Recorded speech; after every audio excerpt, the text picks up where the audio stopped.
Honorable members, let me join the Right Honorable Raila Odinga and all the leaders who have spoken before me to welcome all of you to this very important first ever parliamentary group meeting that brings the two major coalitions together today here in Karen. Karibuni sana.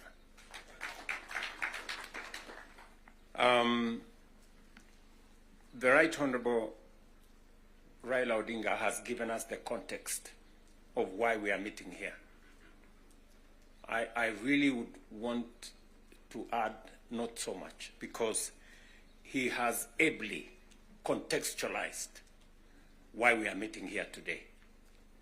That we have a nation to look after and we have a nation to protect, and there are options that are available to us,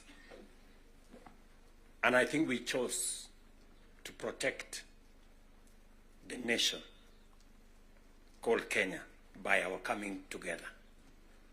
And so I want to commend both the Right Honorable Raila Odinga and the ODM party,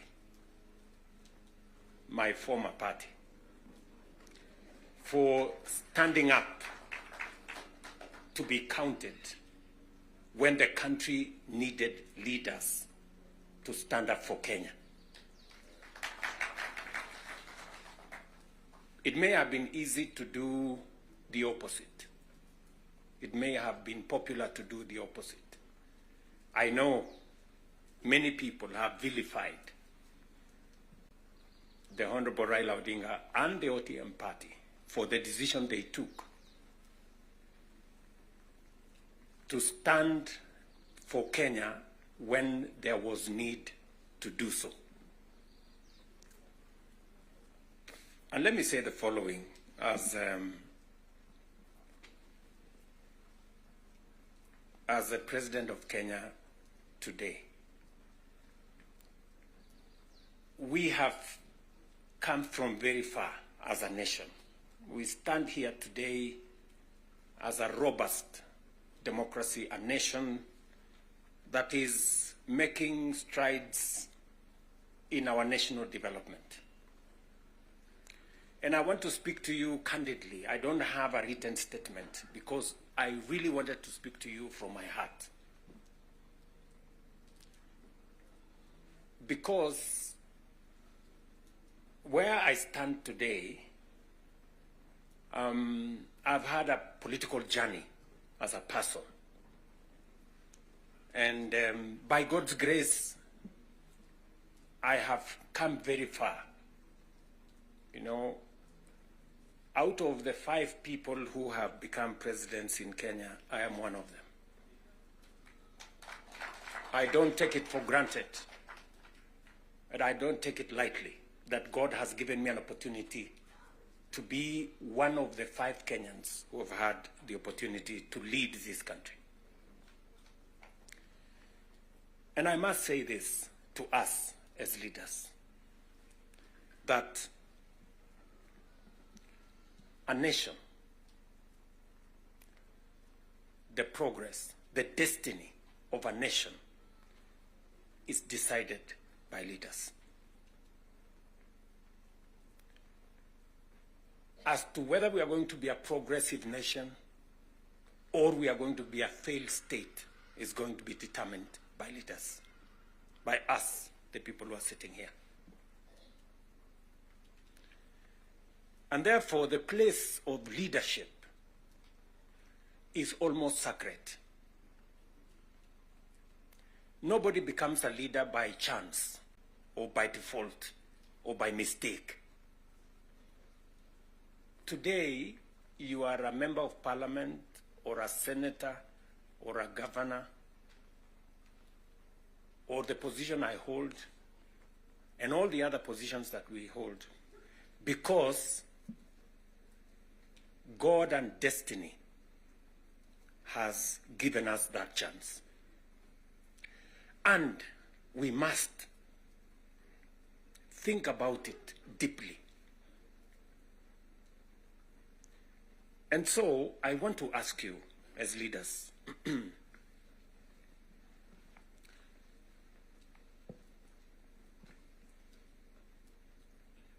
the Honorable Prime Minister has given us a history of countries. I will add to that list 2 countries. Singapore and Kenya were the same countries 60 years ago. Malaysia and Kenya were the same 60 years ago. But today, we play in different leagues. They have managed to progress to the first world. We are still where we are. The difference between what Singapore has become and what we are is leadership.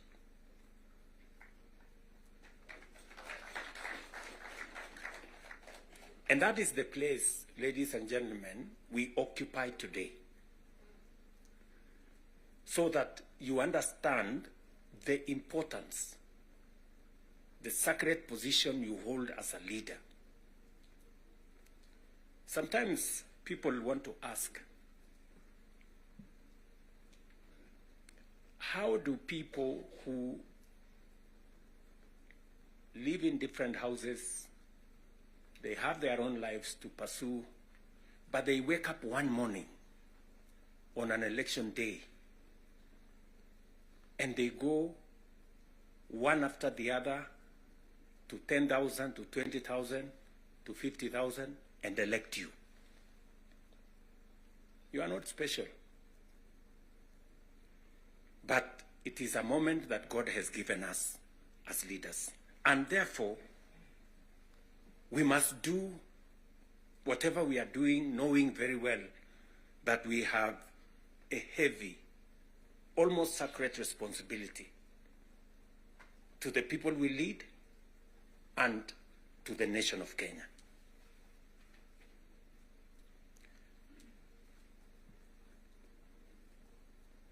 And it is not that we don't know what we should be doing. We all know what we should be doing. It is not that we have shortage of ideas. It is not that we have shortage of what we need to do. In fact, I dare say we have some of the very best ideas. We have very good manifestos all the time. And in fact, if you look at, and I keep referring to this, if you look at the manifesto of Kenya Kwanza and the manifesto of Azimio, the difference is hardly 20-30%. 70% we share what we think should be fixed in Kenya. But politics somehow has taken our country hostage, that we cannot do what we all know we should do.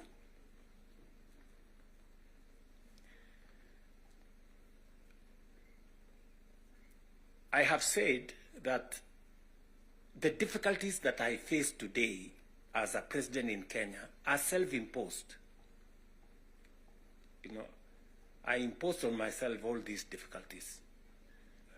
Implementing the new funding model, implementing SHA, implementing housing, doing all those things. If I hadn't done any of those, I would be a very popular person, and but the country would not have moved anywhere. I am confident that if Raila had become president, he would be doing what I'm doing. Yes. He would be implementing SHA. He would be implementing housing. He would be doing reform in the education. He would be doing reform in agriculture. I know that for a fact because I have been in his school of leadership. That's the correct position. and he would be as unpopular or as he'd be having the same difficulties that I have today. But these are necessary for Kenya to change. Friends, we cannot change the country otherwise. And that is why he has the courage to stand here and tell you, let us stop the extortion. Yes. Very few leaders can stand here and tell you to stop the extortion that is going on in Parliament. I'm telling you the truth. Very few leaders. Because we like making peace with mediocrity. Oh, you know, and they're trying to explain things that we shouldn't be explaining. Now let me ask you, friends, you know, we are all friends here. Yeah, we are one team, or so I guess. This fellow who is called chairman of welfare in committees, what is their job? What is their job? Extortion, that's it.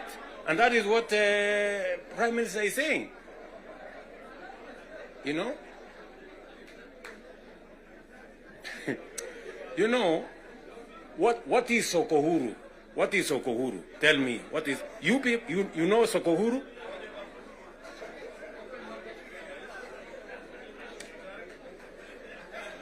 So, let me tell you. No, no, you see, and this is the same problem that we face. This is the same problem that we face. Because, look, for example, we passed the law that we all know, friends, we all know the problems we go through with fundraisings for people who have hospital bills. All of us. In your phones, you have WhatsApp groups. So-and-so has this, this condition, so-and-so has this condition, to contribute here. True or not true? Yes. But we don't want to fix it because it's difficult. But I must commend you. I must commend the members of National Assembly and Senate because you took the courage and passed the bills that today is beginning to solve the problem of health in Kenya. It may not happen instantly, but all of you can now see that there is a possibility that we can sort out the challenge of health and health delivery in Kenya.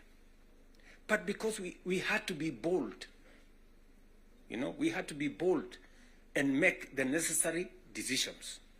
Today, we are dealing with the crooked hospitals and health professionals who still want to steal from SHA and to steal from our health provision.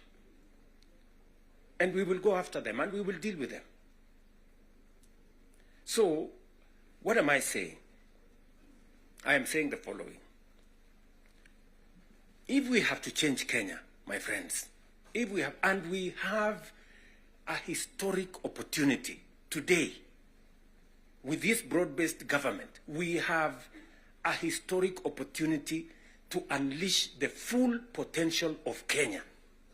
We all believe, I do, that Kenya is a very great country, this country of ours. There is absolutely no reason why Kenya is not like Singapore. We have what it takes. Let me repeat. We have what it takes to measure up to the countries in the first world. Yes, we do. Yes, we do. But we are playing in the wrong league because leadership, me and you, are refusing to stand up to what this country needs. I really want to persuade you guys. I really want to persuade you friends. Yeah? This is not about William Ruto. I am here today, I will not be there tomorrow. This is not about Raila Odinga, right? It's about the country called Kenya, where today we have the privilege to be the leaders, to be the decision makers, to decide which way Kenya. It is us who are seated here. It is us. And we have the historic opportunity to make this country what we have always wanted it to be, but it has not been. As I have said, the same way Raila Odinga can stand here and tell you we must stop the wrongs, I have also said that I am ready to pay whatever price to make this country change. Yes, we must change this nation, and we can do it. Look, housing was part of our conversation for the last 30 years. Yes, we've always talked about housing and how important it is and how it is going to create jobs, how it is going to stop land fragmentation, how it's going to allow us to produce, to save land that is meant for food, how we are going to have decent housing, how we are going to reduce on slums, how we are going to have decent livelihoods. We've always said that. The Right Honorable Raila Odinga tried with the first slum upgrading projects. We started there. The housing levy, go and read the Azimio Manifesto. Read the Kenya Kwanza Manifesto. It is there. It is there in both manifestos. We now are seated here and we have the opportunity to implement what was in the Azimio Manifesto and what was in the Kenya Kwanza Manifesto. Friends, why don't we just do it? Why don't we just do it? We will do it? Yes. Let us just hold it out and look. You can see for yourselves how transformational it is. Today, using the housing levy, we are not only doing housing, we are doing markets, we are doing hostels. And I promise you, what you see in Mukuru, what you see in Kisumu, because I have been there with Baba here, what you see in Eldoret, what you see in Nakuru, what you see in Kiambu here, what you see in almost every part of Kenya, is just housing implemented for 2 years. And you can already see the kind of impact it is having, the number of jobs it is creating, the way it is bringing change in our towns and cities. Friends, if we were to do this for 10 years, if we were to do this for 20 years, and this is a project that has been delayed, we are supposed to have done this 30 years ago. Tell me, if housing was implemented 30 years ago, how Kenya would be looking today. We wouldn't be different from Singapore. We may have started late, but we now have a chance to do it. I want to ask you, I want to request you, for us to come together. And we are not coming together so that any one of us can get anything. We are coming together so that we can transform this country. And it is possible in our lifetime to change Kenya. In our lifetime. We now have maybe 320, 350,000 young people working in that space. We could double that to 700 in the next 2-3 months. We could scale up that to 1 million by next year. And we can energize the transformation of our country. That is why we are sitting here. That is why Baba and I have called this PG. Baba has told you we are here for Kenya.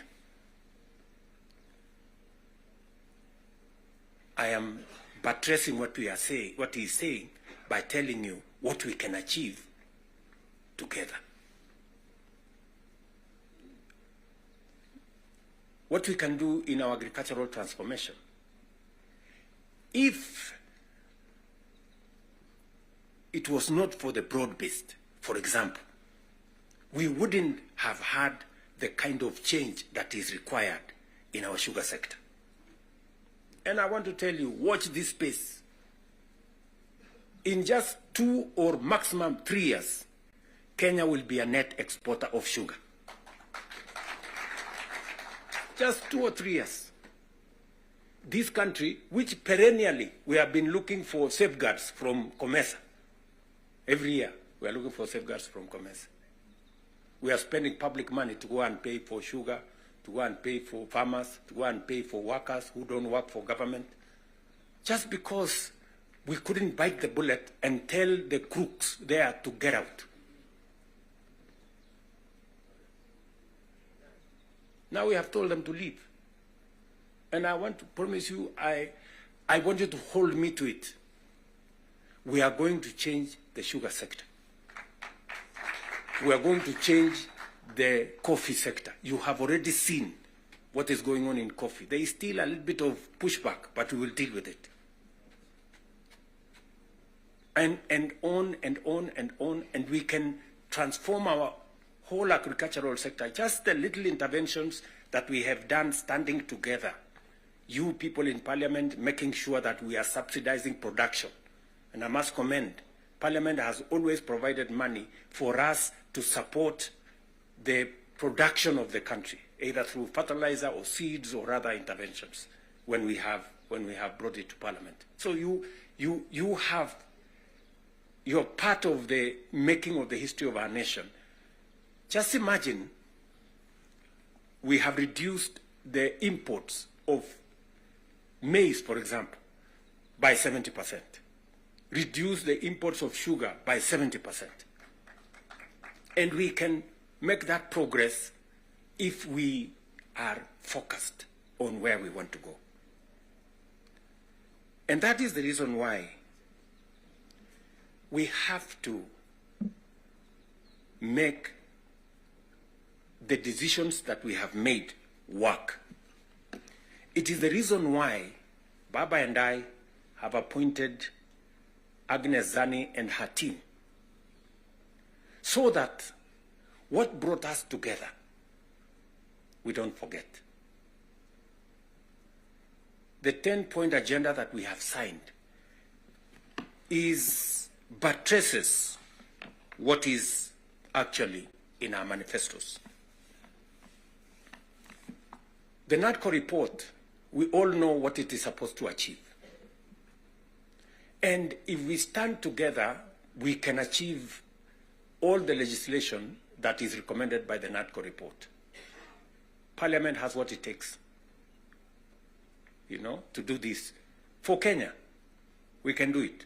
And I want to persuade this PG to work with us and for all of us to be committed to this exercise. Protecting devolution. There is need for us as a nation to distinguish between governance and devolution. The governor is not devolution. The governor is a person.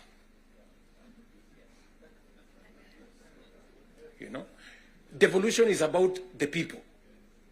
It is not about the governor. And we can deal with the governor without disrupting devolution, if there is need to. But what is sacrosanct, what is constitutional, is that we must get local people, development, to be at a local level as much as is practically possible. I agree with the Right Honorable Raila Odinga, because I was in Parliament when NGCDF was passed. And the principle was right, because there wasn't any meaningful resources getting to the grassroots. And the big push for devolution in the constitution-making process was three principles: making sure that resources get to the grassroots, making sure that there is representation at the grassroots, and making sure that accountability is also at the grassroots. So we need a conversation. You know, there are legitimate concerns on how resources are being spent at the counties. There is. We cannot also run away. There is legitimate concern. Let me ask, for example, the latest Sokohuru in the Senate.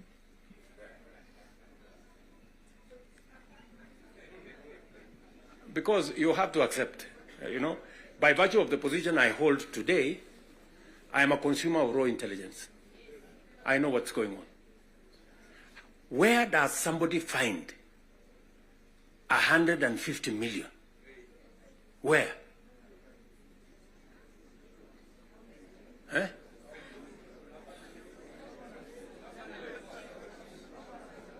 Is that his money? That is money that belongs to the county. Is that correct or not correct? Yes. Let me ask you, members of parliament who are seated here.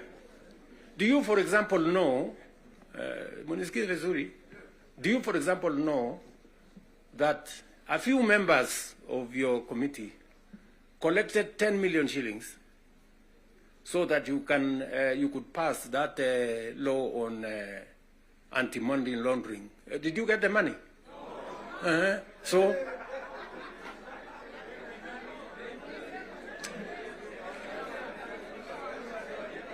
So, going forward, si tunataka tukubaliane, si we are one team. Yes, there are people who are destroying the credibility of Parliament. And they are collecting money in the name of Parliament. And some of the time, or most of the time, that money never gets to Parliament, it gets to a few people. We are not going to shame them. We are going to arrest them. Yes.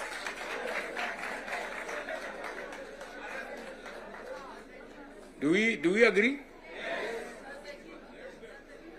Do we agree? Yes, whoever is giving and whoever is being given and whoever is doing whatever it is, we sort them out. Because the reality, friends, the reality is that there is a problem. And we all know here, tukitaka tu kusema ukweli, there is a problem. And unless we sort it out, we are going to destroy our nation. We are going to destroy this nation unless we sort it out. And we must be as candid to ourselves here as we are candid in implementing what is transformational for Kenya. Tunaelewana? Now, let me say this. We must make sure that we get resources to the grassroots. But we also must make sure that the resources that get to the grassroots is used for the people, not other ways. And so we must do for the national government as well. In our 10-point agenda, we have discussed about the young people of our nation and how we need to protect their livelihoods. I want to ask the leadership seated here today, members, I want to persuade you. We have a robust program. We have, I think, close to 8 or 9 different programs targeting our young people and how we can meaningfully engage them in employment and other interventions that benefit the young people of our nation. I will say this. We spend close to 650 billion shillings every year in education, making sure that our young people go through primary school, ECD, primary school, junior school, secondary school, TVETs, and universities. We must equally have clarity in how these 650 billion shillings we spend every year, at the end of the day, how do we recover that money? By making sure that our young people become a resource for the development of our nation instead of being a problem to our nation. We must do that. And there are 6, 7 interventions that have gone through Parliament. Housing is one of them. Export of labor is another one. Digital jobs, and every member of Parliament here, especially of the National Assembly, you have resources to do ICT hubs. I remember discussing with Sirma there, chairman of NGCDF.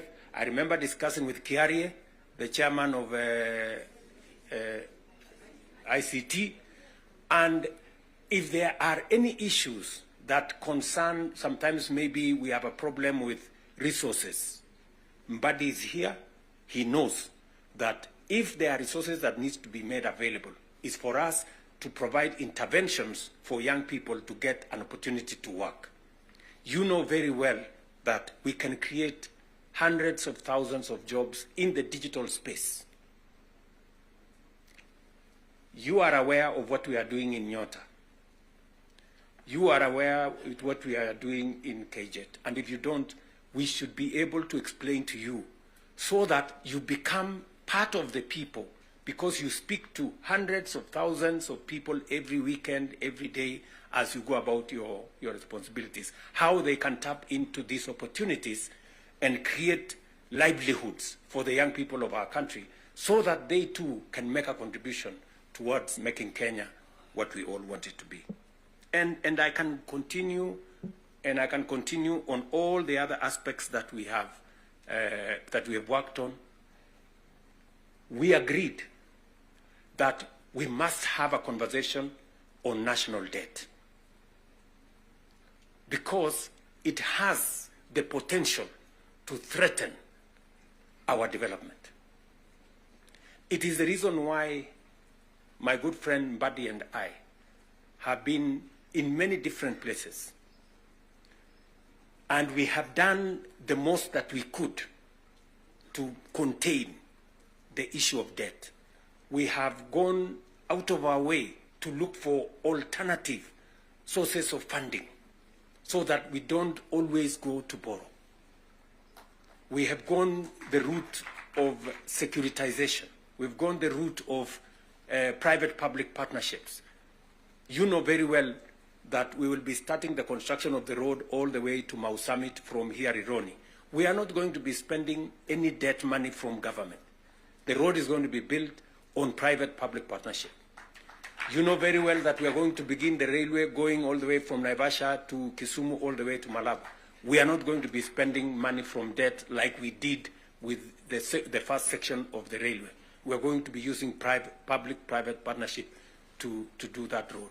And many others that we have, we are thinking outside the box so that we can craft alternative mechanisms of delivering on public infrastructure or public goods without necessarily endangering the country with national debt. So we are working at it. It is part of the recommendation of the 10-point agenda that we must deal with.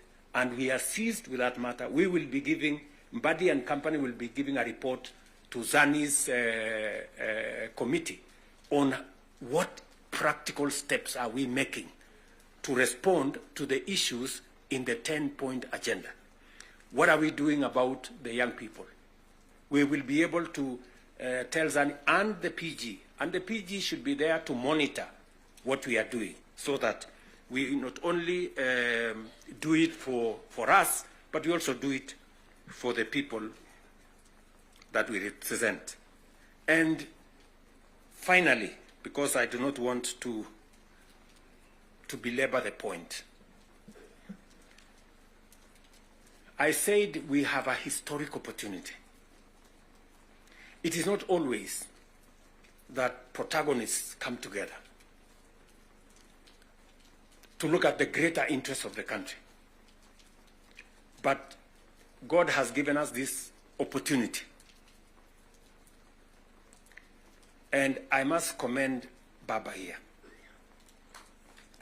because very few leaders have the courage and the mettle to withstand criticism and stand for the nation. Very few people. Very few people. Many people look for what is convenient, what is popular, even if it is wrong, and they want to pander to it. But when a nation's destiny is at stake, you need statesmen, you need people who have the courage to put Kenya first and everything else secondary. So, what am I saying in conclusion? I am saying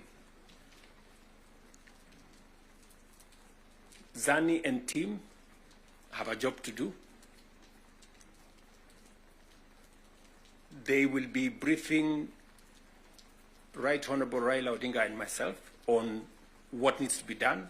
We will be able then to guide what will be happening, what the executive need to do, what the legislature, the role the legislature need to play, and the role others may need to play.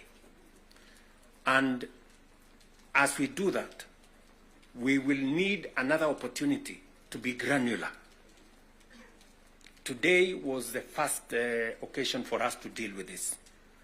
But down the road, we need to bring the members of the executive, at least the ministers, to come so that we can have a meeting of minds between the executive and the legislature on matters that are of national importance.